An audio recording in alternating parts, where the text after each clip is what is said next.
देखो आज का टॉपिक क्या है? पाइथन। पाइथन क्या है?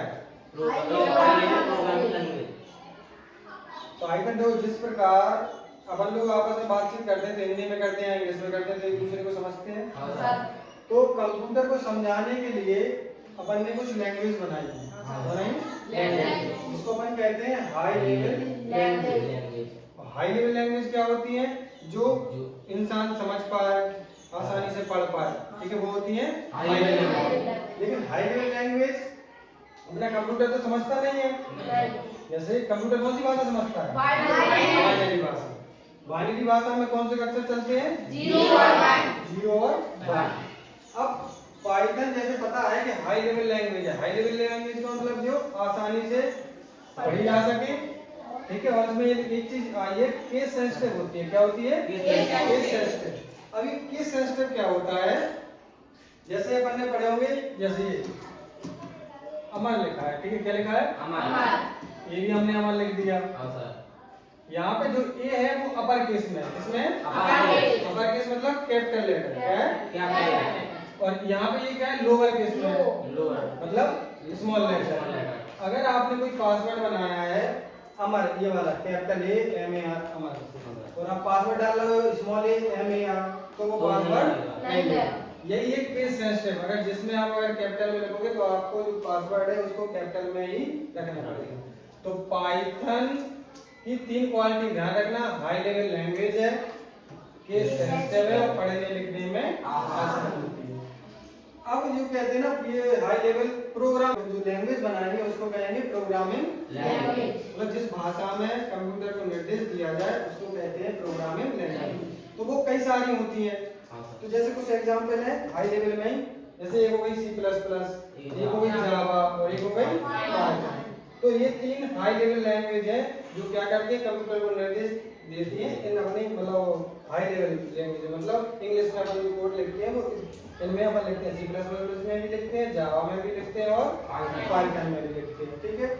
अब क्या होता है, जैसे अपन ने लिख तो दिया पाइथन में, अब ये तो समझ नहीं पाएगा, तो बीच में कोई एक तरह से मान लो ट्रांसलेटर होना चाहिए। क्या होना चाहिए?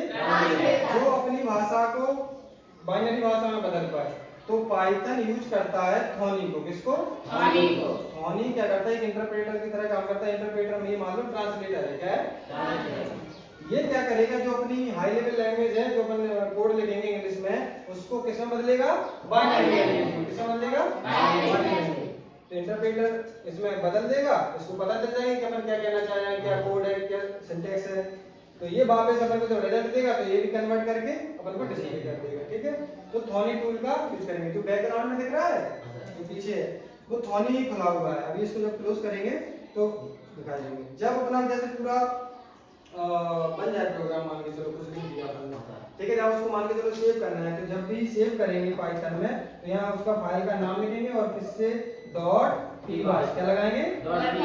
अब ये .py क्या है? पाइथन का एक्सटेंशन है। क्या है? पाइथन का एक्सटेंशन। हर फाइल का एक एक्सटेंशन होता है। जैसे अगर अपन ऑडियो सेव करते हैं .mp3, वीडियो करते हैं तो .mp4, ठीक है। ऐसी पाइथन का जैसे सेव करना है तो .py एक्सटेंशन लगता है। क्या लगता है? .py extension. सेव कर दिया। अब सेव करने के कर दिया, मान के चलो इसको रन करना है। क्या करना है? तो रन यहाँ से हो जाएगा। फाइल को सिलेक्ट करेंगे तो रन का सॉरी यहाँ रन लगा है, रन पे सिलेक्ट करेंगे तो एक ऑप्शन आता है रन का, रन हो जाएगा। और डायरेक्ट करना है तो अपन क्या करेंगे?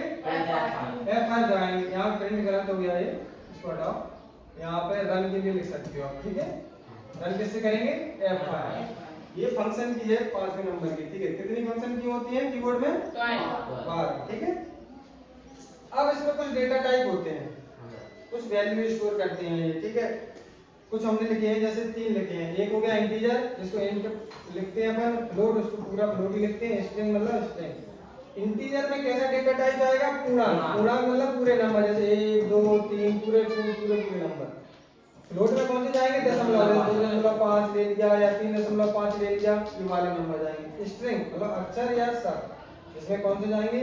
A B C या स्मॉल ABC नंबर जाएंगे, या कोई नाम लिखा है पूरा NAME पूरा अक्षरों का कोई समूह पूरा चला जाएगा। ये किस में जाएगा? स्ट्रिंग में जाएगा, ठीक है।